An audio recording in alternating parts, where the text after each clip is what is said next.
Hey les fans de ciné, ici Critiqueur. Content de vous retrouver en cette année 2021. J'espère que vous avez bien passé le cap parce que cette année 2020, c'était une véritable partie de Jumanji. C'était la cata totale et au niveau cinéma, ça a carrément été le bordel. Les films qui ont été repoussés, les arrêts de tournage, l'exploitation des salles qui n'a pas pu se faire. Franchement, au niveau cinématographique, on s'en est pris plein la gueule. Néanmoins, j'ai réussi à sauver quelques films durant cette année pour le moins spéciale et c'est pour ça que je vous propose un petit palmarès ciné et télé de l'année 2020. Je précise cependant que je me base uniquement sur les films et saisons sortis, vus et critiqués durant cette année. Dans ce chaos, j'ai au moins réussi à sauver ça. Allez, on commence par le grand écran.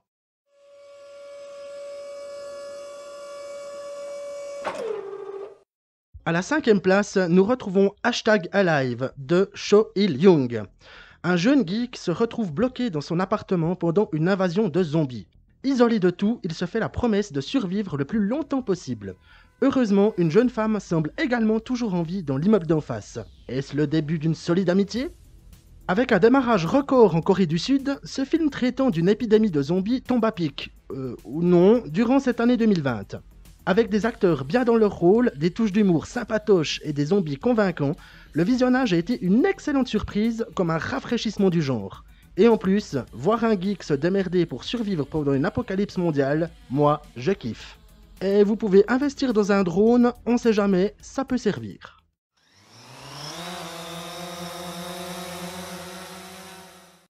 À la 4e place, nous retrouvons Les Nouveaux Mutants de Josh Boone. Une jeune mutante se retrouve dans un institut psychiatrique après un terrible drame. En faisant connaissance des autres patients, elle découvre qu'elle est là pour apprendre à contrôler ses pouvoirs. Mais depuis son arrivée, tout ce petit monde est assailli de visions cauchemardesques.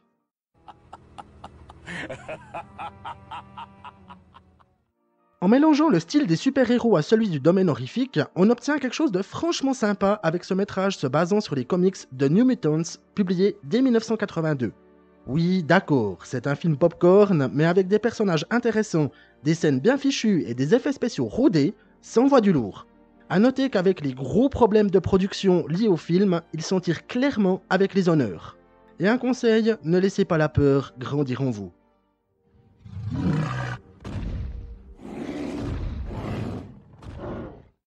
À la 3e place, et ça a franchement été une surprise, nous avons le film Come Play de Jacob Chase. Alors que la tension est palpable entre ses parents, Oliver, un enfant autiste, découvre l'histoire de Larry sur son téléphone portable.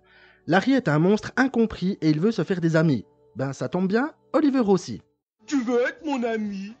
Je n'avais aucune attente lors du visionnage, et pourtant, qu'est-ce que ça dépote !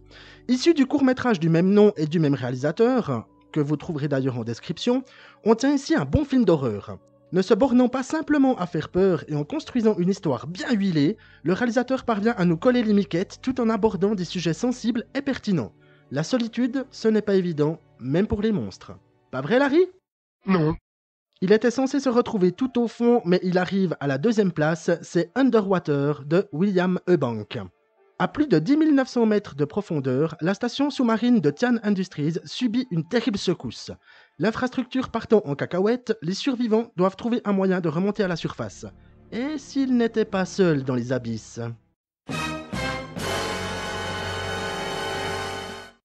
Une franche bonne surprise. C'est le film qui m'a réconcilié avec Kristen Stewart et qui m'a confirmé que je n'étais pas amateur de plongée.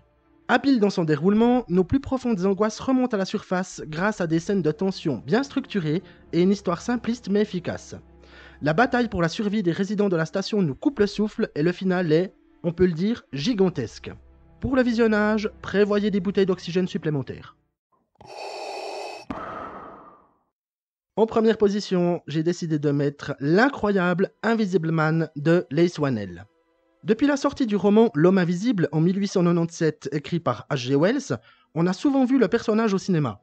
Enfin, quand je dis vu, vous voyez ce que je veux dire. Qu'est-ce que ça donne de transposer cette histoire au XXIe siècle, narrant les mésaventures d'une femme souhaitant fuir un mari violent et manipulateur ? Ben, ça donne un putain de bon film. Comportant une performance hallucinante d'Elizabeth Moss, ce métrage est un exemple de ce que l'on peut faire avec une histoire du XIXe siècle. Quand il n'est pas coincé dans une salle de bain crasseuse dans Saw, Leigh Whannell sait comment écrire et réaliser un récit pertinent, tendu et nous collons les fois au moindre plan vide. Car oui, dans ce film, c'est l'absence de visuel qui fait monter la tension, et ça, c'est très fort. Après l'avoir vu, vous ne verrez plus jamais une pièce vide de la même manière.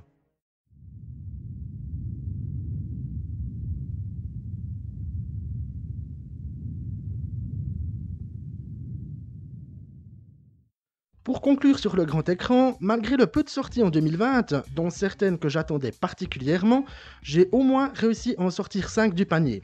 Ces métrages valent clairement le visionnage et montrent que même si la quantité n'y est pas, la qualité reste. Nous verrons bien ce que nous réserve 2021 au niveau cinéma et qui sait, avec le rattrapage des sorties de films, peut-être que ça donnera un top 10. En attendant, visionner ces quelques films, ça en vaut clairement la peine. Bon, maintenant que le grand écran c'est fait, on passe à la petite lucarne. Si 2020 a été pénible en matière de sorties cinéma, on s'est quand même rattrapé en ce qui concerne les séries. Le petit écran est devenu le meilleur ami de beaucoup de cinéphiles et on peut dire qu'il y a eu du bon. J'ai réussi, mais difficilement, à choisir 5 séries pour faire un petit palmarès. Ouais, franchement, heureusement qu'il y avait la télé en 2020.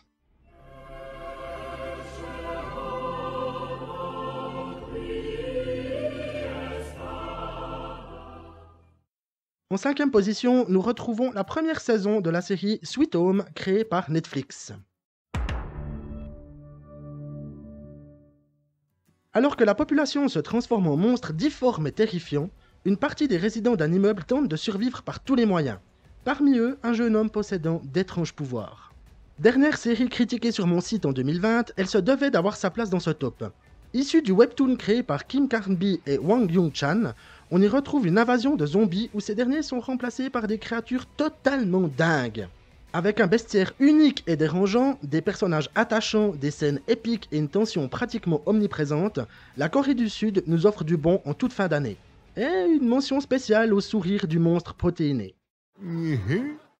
On croque à pleines dents la 4e place avec la mini-série Dracula créée par Steven Moffat et Mark Gatiss. Le personnage du roman de Bram Stoker, publié en 1897, on commence à le connaître. Encore une nouvelle relecture en essayant de faire dans l'originalité, sans doute. Bon, tant qu'à faire, autant regarder ce que ça donne. Mais en fait, c'est pas mal. Pour commencer, les 2 créateurs sont également à l'origine de l'excellente série Sherlock.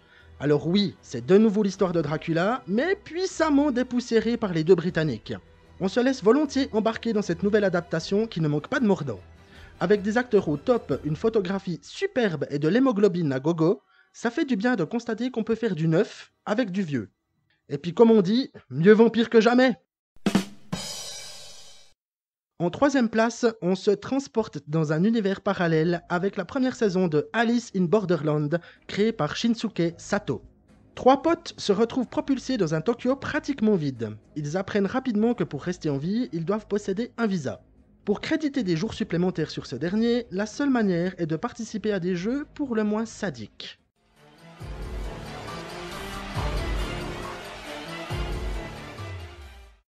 Adapté du shonen manga d'Aro Aso, on tient ici une série qui sait admirablement jouer sur la tension et l'intrigue. Avec de grosses références à Alice au Pays des Merveilles, l'histoire se centre sur nos 3 amis qui doivent participer à des jeux basés sur les cartes à jouer. Le trèfle pour le travail d'équipe, le pique pour l'épreuve physique, le carreau pour l'épreuve intellectuelle et le cœur pour jouer avec les sentiments des autres.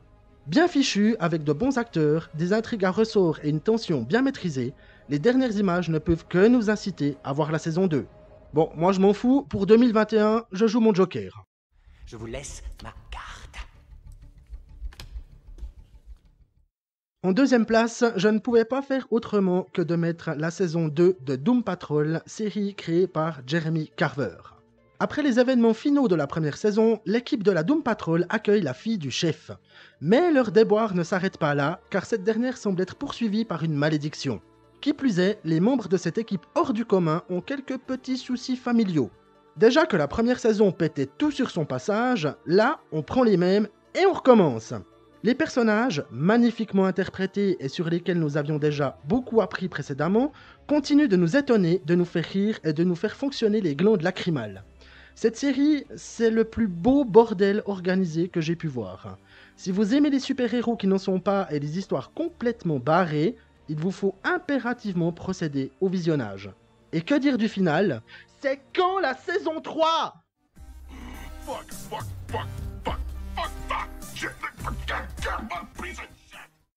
À la première place, nous retrouvons la saison 2 de la série The Haunting, créée par Mike Flanagan. Vu que c'est une série anthologique et que chaque saison possède sa propre histoire, nous partons ici pour Bly Manor, où une nouvelle gouvernante arrive pour s'occuper des enfants. Mais cet endroit étrange semble hanté par un passé tragique, laissant les esprits vagabonder à leur guise. Dans le palmarès 2019, la saison 1 était déjà présente. Autant celle-ci était d'une teneur plus horrifique, autant la seconde joue sur le feutré et l'émotionnel. En basant son histoire sur le roman Le Tour d'écrou d'Henry James paru en 1898, on est loin du perfide film The Turning, sorti également en 2020. L'empathie pour les personnages, les plans qui scotchent, l'histoire accrocheuse, le final ô combien magnifique, bref, tout concourt au fait que cette deuxième saison mérite la première place. Comme dirait Flora, c'était parfaitement splendide. Perfectly splendid. J'ai une mention spéciale pour la série Lock and Key qui a été créée par Joey Hill, qui n'est autre que le fils de Stephen King, que j'ai pas réussi à caser dans ce top mais qui reste indéniablement bien fichu et que je vous invite également à visionner. Key House est rempli de clés extraordinaires. Il faut que tu les écoutes. Le petit écran a encore beaucoup à nous offrir pour 2021 et j'espère franchement qu'on aura du bon matos, que ce soit avec de nouvelles saisons ou de nouvelles séries. Que ce soit en matière de ciné ou de télé, éclatez-vous bien pendant cette nouvelle année pour laquelle je souhaite que le meilleur de votre passé soit le pire de votre avenir. Comme d'hab, n'oubliez pas le pouce en l'air, abonnez-vous et restez à l'affût des nouveautés. C'était Critiqueur, en direct du canapé, merci pour votre soutien, bon visionnage et à tout bientôt. Bon, c'est pas tout ça, mais il y a du boulot pour 2021.